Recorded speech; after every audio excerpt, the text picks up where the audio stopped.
Coucou tout le monde, bienvenue dans le live coup de boost du lundi matin. Et ce matin, un sujet un peu différent puisque ce sera plus une histoire de vie, un peu de storytelling, un peu de, de confession, de partage d'expérience, puisque je vais changer sur vous sur le livre qui a changé ma vie, la lecture qui a changé ma vie, vous raconter un peu le cheminement, parce que ça s'est pas fait d'un coup, ce cheminement après cette lecture. Et n'hésitez pas à vous aussi me partager si ça résonne pour vous ou s'il y a eu de votre côté également un livre qui a changé votre vie.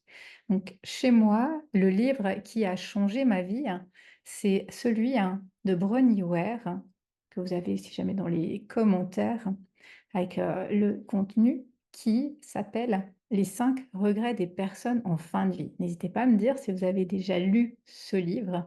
Pour moi, ce livre, ça a été le tremplin vers mon changement de vie et je vais vous raconter un peu tout ça parce que ça ne s'est pas fait si facilement et si vite que, cela.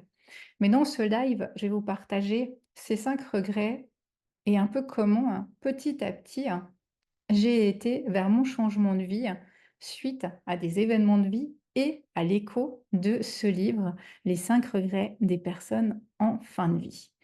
Alors, Bronnie Ware, c'est une infirmière en soins palliatifs et elle a écrit un livre, Les 5 regrets des personnes en fin de vie, où elle a interviewé des personnes qui étaient en fin de vie, qu'elle accompagnait, et elle leur a demandé quels étaient les regrets, les principaux regrets, et elle en a identifié 5. 5 regrets principaux qui est devenu le contenu de ce livre et je vais vous raconter comment ce livre, à moi, a été un gros tremplin de changement de vie et vous n'hésiterez pas à me dire aussi si ça résonne pour vous. Alors, je dirais que mon parcours, par rapport à ce changement de vie, il a été, très puissant et j'ai lu ce livre uniquement en 2020, pour la première fois. Je l'ai trouvé puissant parce que vous savez, quand des fois on entend quelque chose ou on lit quelque chose, on trouve ça puissant, mais on n'a pas forcément les prises de conscience immédiatement là.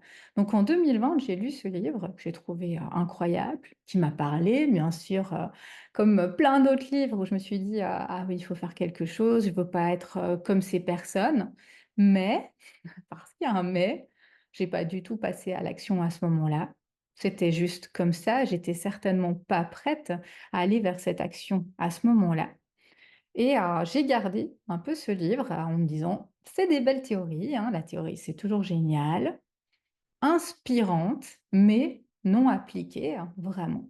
Et c'est en 2021 que ça a pris tout son sens, où, j'étais gravement malade, où j'ai été hospitalisée et ce moment-là, je m'en souviens comme si c'était hier. J'étais dans ma chambre d'hôpital, dans mon lit d'hôpital, à attendre la ronde des médecins chaque jour, à passer des examens sans fin au quotidien et à attendre un diagnostic dans cette chambre d'hôpital en me disant: «OK, Christa, soyons honnêtes, aujourd'hui, tu es dans cette chambre d'hôpital, tu es dans ce lit, tu sais rien ce que tu as, tu sais rien si tu sortiras d'ici». Et j'ai repensé à ce livre et vraiment, je me suis dit: c'est bien beau Christa de tenir des grandes théories, de coaching aux gens, de les inviter à aller vers le changement, à être épanouis, à oser. Mais est-ce que toi aujourd'hui, dans ce lit d'hôpital, si on vient te dire que tu as quelque chose d'incurable, si tu dois partir maintenant, où tu en es?» Et j'étais exactement dans ces 5 regrets de personnes en fin de vie. Et je me suis faite, sur ce lit d'hôpital, cette promesse que si je sortais de cette chambre, de ce lit, eh bien, j'irais au bout de mes envies, j'arrêterais de me trouver des excuses et je ne serais pas dans ce cas de regret.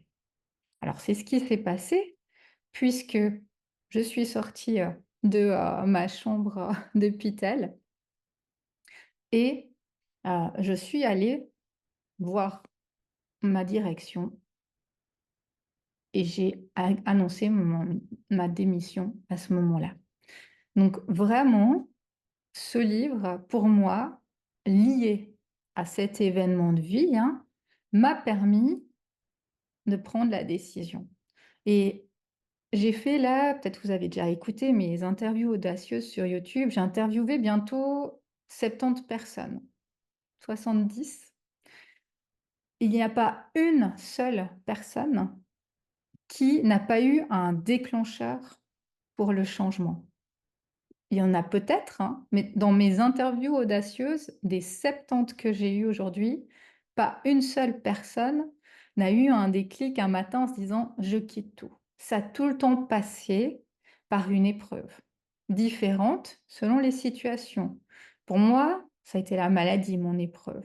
Il y a eu des personnes pour qui ça a été des deuils, ça a été des ruptures, ça a été des burn-out, ça a été des accidents. Vraiment, il y a tout un panel de possibilités, mais il a fallu, hein, et on est comme ça en tant qu'humain, passer par la prise de conscience, de se dire: «OK, je suis mortel, il s'est passé ça. J'ai eu là, je crois, un avertissement fort. Qu'est-ce que j'en fais aujourd'hui? Est-ce que je continue comme avant? Est-ce que je continue à me voiler la face et à me dire: c'était un petit accident de parcours, ça va aller mieux. Ou est-ce que je suis honnête envers moi-même et que je me dis: «C'est où que je veux aller aujourd'hui? C'est quoi que je veux faire aujourd'hui? Et quelle promesse, quel engagement je me fais envers moi-même?»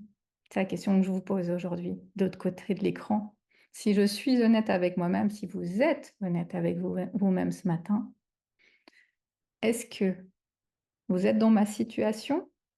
Il y a 3 ans, dans mon lit d'hôpital, à me dire: «OK, je dois partir aujourd'hui, c'est pas ça la vie dont j'ai envie. Je suis en train de me voiler la face, je suis en train de procrastiner, de me chercher des excuses.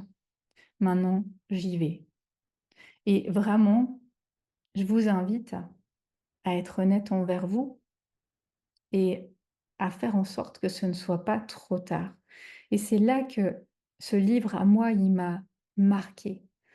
Alors, les 5 regrets, je vais vous les dire et puis un peu les prises de conscience que j'ai eues sur mon cheminement à moi, parce que ça s'est pas fait comme ça, je lis le livre, j'ai une prise de conscience et hop, je prends la décision. Ça n'a pas été aussi simple que ça, malheureusement et heureusement, parce qu'il faut un moment pour cheminer. Le premier regret dans ce livre des 5 personnes en fin de vie, hein, c'est celui de ne pas avoir vécu la vie que l'on souhaitait vraiment, mais d'avoir vécu la vie que les autres souhaitaient pour nous.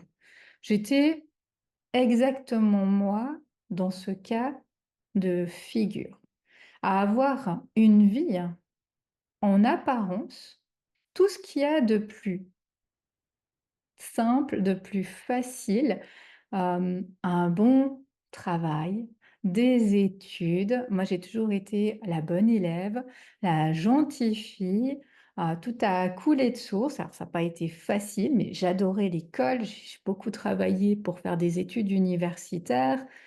Voilà, j'ai créé mon chemin et j'ai suivi un peu le chemin de la société classique. J'ai suivi un peu le chemin de mes parents, inconsciemment.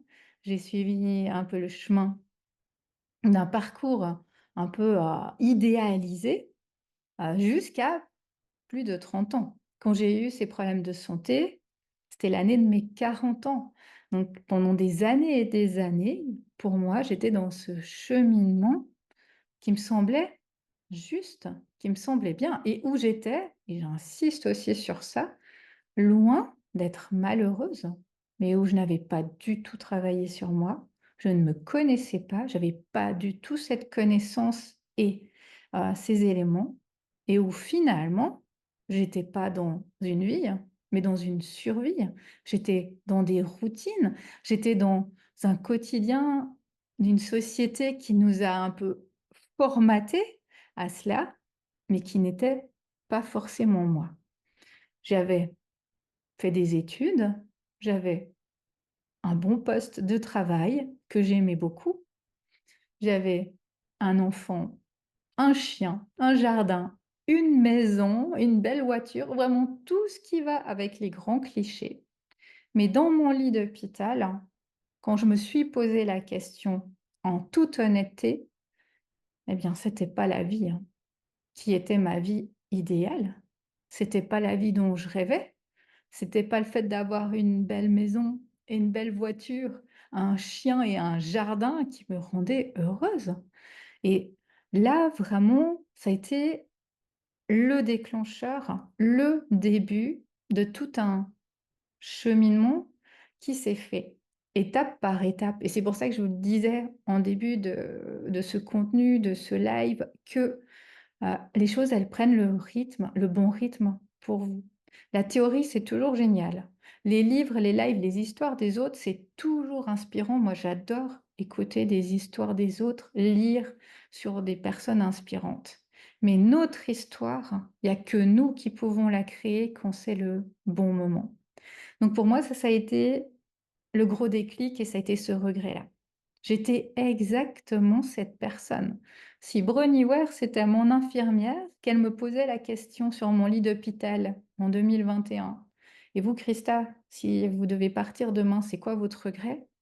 J'aurais pu répondre ça, clairement. Je n'ai pas vécu la vie que je voulais, mais j'ai vécu la vie que les autres voulaient pour moi, sans m'en être rendu compte.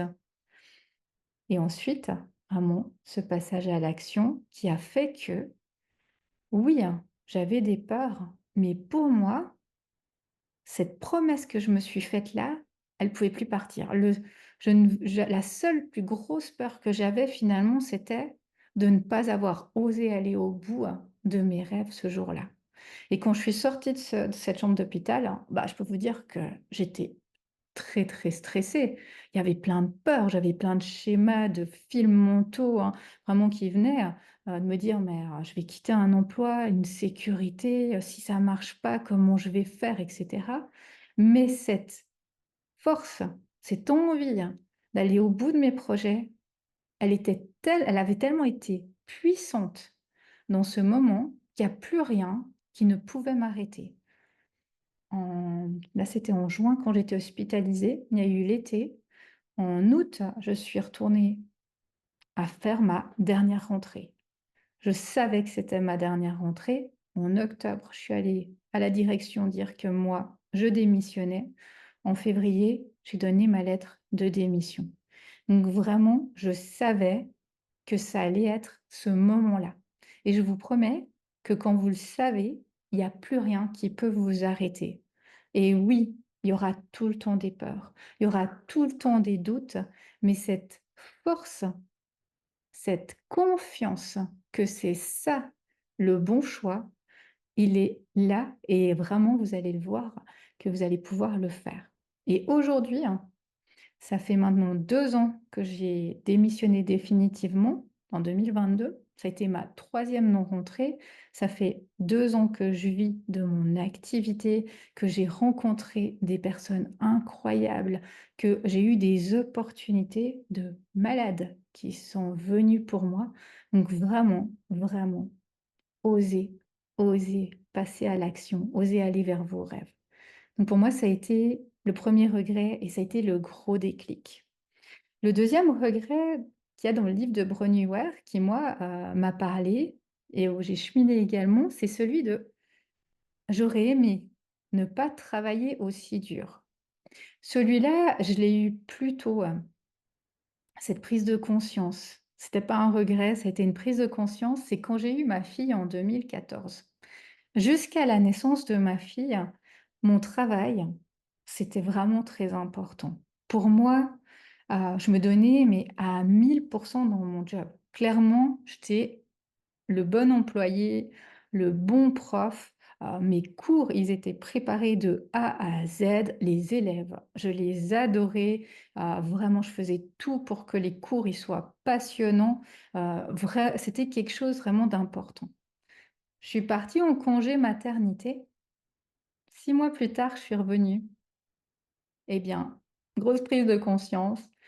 Le monde tournait très bien sans moi.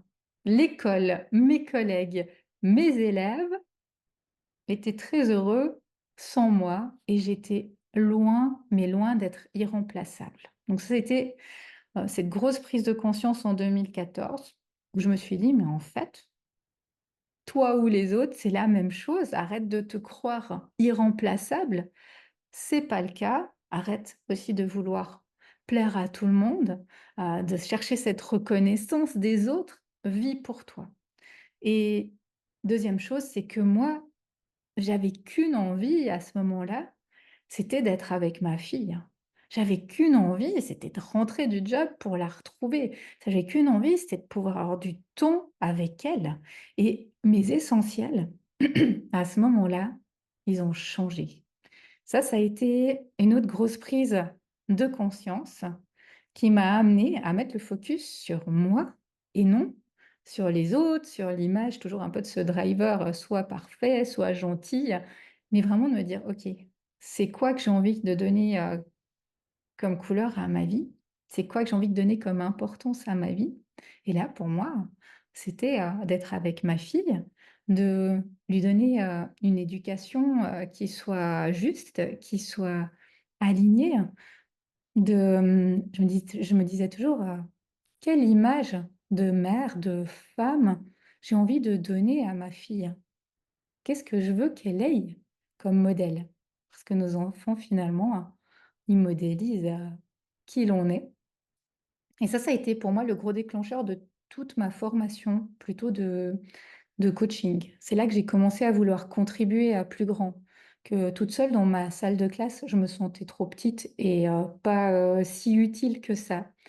Puis que je suis allée vers, petit à petit, le coaching, le développement personnel, la contribution. Ça a été vraiment la naissance de ma fille pour finalement, cette prise de conscience avec ce deuxième regret de d'avoir travaillé trop dur.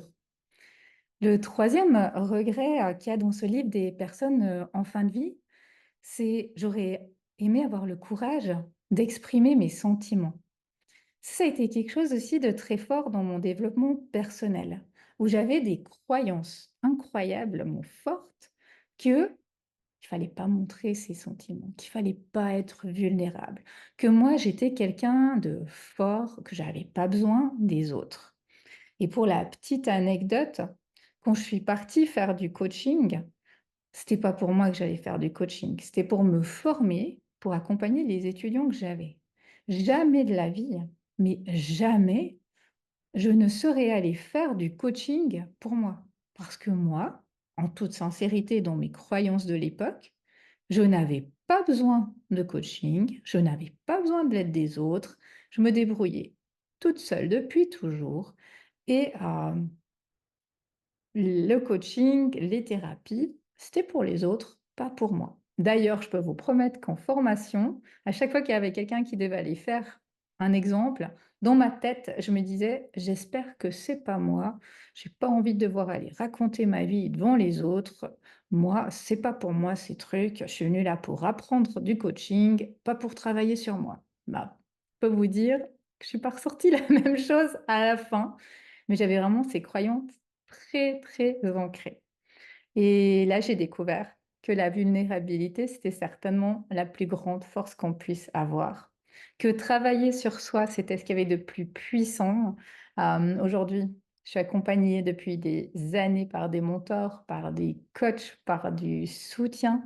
Ce matin, je vous parle en toute vulnérabilité de mon chemin. Ce sont des choses que je n'aurais jamais faites avant dans ma vie. Donc ça a été aussi une des grandes prises de conscience qui m'ont beaucoup aidée. Le quatrième regret qu'il y a dans ce livre, c'est j'aurais aimé rester en contact avec mes amis. Celui-là, je l'ai vraiment ressenti très fort aussi quand j'étais malade. Vous savez qu'on dit que c'est dans l'adversité qu'on reconnaît ses vrais amis, hein. Ben, c'est pas qu'un dicton ou qu'un proverbe.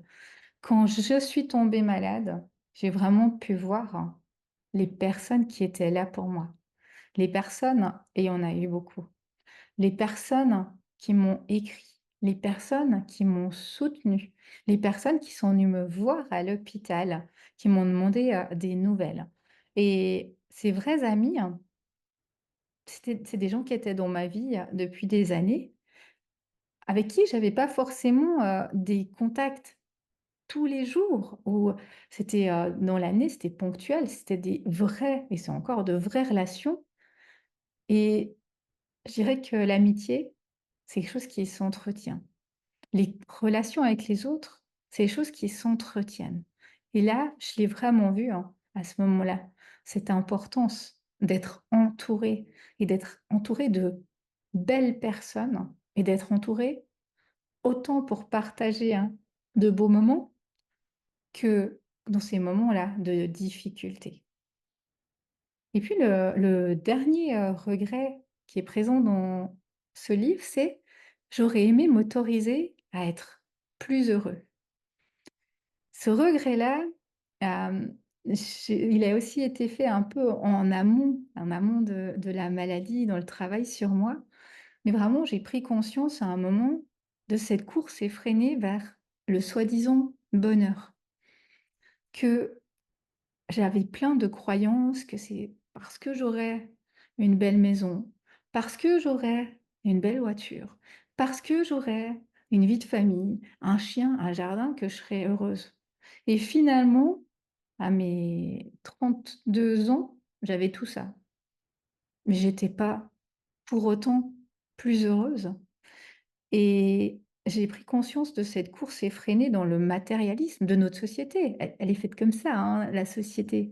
Et l'être humain, il est fait comme ça, vous avez déjà remarqué. On veut à tout prix quelque chose et puis quand on l'a, bah, c'est là, c'est fait. Il y a plus, ce challenge, ce piment et j'ai vraiment appris à être dans cette gratitude. Dans cette gratitude du moment présent, dans cette gratitude de ce que j'ai, dans aussi, cette, banalité, hein, de la santé, c'est essentiel. Quand on me disait ça, que j'étais plus jeune ou que avant que je sois hospitalisée, pour moi, c'était une évidence que je n'avais de nouveau pas conscience de dire: oui, bah, ça va de soi, avoir une bonne santé, c'est normal. Mais quand on a vécu, hein, quelque chose comme ça, ah oui, la santé, hein, c'est essentiel. Dans mon lit d'hôpital, je m'en foutais, de ma voiture, de ma maison, de mon chiffre d'affaires et de quelconque autre, futilité. Quand j'étais dans mon lit d'hôpital, j'ai pensé à ma famille, à ma fille et à moi. À ma santé, à me demander si j'allais, guérir, qu'est-ce que j'avais? C'était mes seules préoccupations à ce moment-là et j'ai vraiment appris à, travailler sur ce retour à soi, sur, cette pratique de la gratitude et cette écoute de soi, de sortir de ce matérialisme de notre entreprise, de notre société et de se dire: «OK, c'est pas parce que je travaille plus, c'est pas parce que j'ai plus d'argent, c'est pas parce que j'ai telle ou telle chose que je serai plus heureuse dans ma vie et que la richesse, le bonheur, il se trouve en nous, ici, maintenant». Et ça, c'est des grands challenges encore au quotidien, de la vie, de se dire: «Qu'est-ce qui est essentiel aujourd'hui? Est-ce que je me contente aujourd'hui de ce que j'ai? Est-ce que j'ai conscience de la chance que j'ai aujourd'hui dans ma vie?» Et là, ça a été ce travail plutôt d'écoute de soi, de d'arrêter de chercher, le bonheur ailleurs, dans des projets, dans demain, dans si j'avais ci, si j'avais ça, si j'étais ci, si j'étais ça irait mieux. Non, maintenant, ici, je profite de ce qui est parce que peut-être que demain, ça sera plus. Et ça, c'est aussi né de cette prise de conscience de la maladie et de tout le cheminement aussi personnel. Donc voilà les 5 regrets des personnes en fin de vie de Bronnie Ware et moi je vous invite vraiment, si vous avez l'occasion de lire ce livre, à le lire, parce qu'il est très, très puissant et également de vous poser ces questions en toute franchise, de vous dire: «Est-ce que si moi, j'étais aujourd'hui dans ce cas de figure, si Bronnie Ware, elle est assise à côté de moi aujourd'hui et qu'elle me pose la question, Quels sont vos regrets si vous allez partir demain? Qu'est-ce que vous lui répondez? Et si vous êtes dans ces regrets, de vous dire: «Qu'est-ce que je peux mettre en place? Qu'est-ce que je peux faire dans ma vie aujourd'hui pour ne pas avoir de regrets, pour aller au bout de mes rêves, au bout de mes envies et vraiment oser?» Voilà mon partage d'aujourd'hui. C'était un live un peu différent, un peu plus de partage de ma vie, de mes expériences, de mes prises de conscience. J'ai pensé à ce live parce que, hier j'ai fait une conférence et quand je fais ma conférence, je parle de ce livre et je vois tout de suite, la réaction des personnes du public quand on parle de ce livre. Je vois tout de suite chez moi comme ça génère aussi, des émotions de repenser à ces moments-là, à ces prises de conscience. C'est des moments très, très forts, dans, dans le corps, pour moi et vraiment j'avais envie, ce matin dans le prolongement, de ce week-end, de vous partager, ce petit morceau qui, résonne, beaucoup pour moi, qui est plutôt, d'inspiration, de témoignage, plus que finalement de théorie ou de clés, stratégiques comme je le fais d'habitude dans les, coups de boost ou dans les partages, ici, avec vous. Alors, n'hésitez pas en commentaire à me partager, un peu votre, vécu ou vos ressentis ou vos lectures. Ça me ferait vraiment plaisir de vous lire. Si, vous avez envie, que je vous aide à avancer sur votre chemin, à oser, n'hésitez pas à me contacter. Vous pouvez prendre un rendez-vous avec moi d'une trentaine de minutes qui est complètement offert. On va échanger sur votre situation pour voir ce que je peux vous amener comme clé. Et il y a également l'ouverture des portes de l'académie. Donc, si vous voulez entrer dans l'académie de coaching, vous pouvez me contacter également. Possibilité de faire un mois offert d'immersion pour voir à quoi ça ressemble de l'intérieur. Possibilité également de voir s'il y a peut-être des modules qui vous parlent plus selon votre chemin en tant que professionnel. Et nous, on se retrouve lundi prochain pour un nouveau live, coup de boost, pour de nouveaux partages. Belle journée. Au revoir.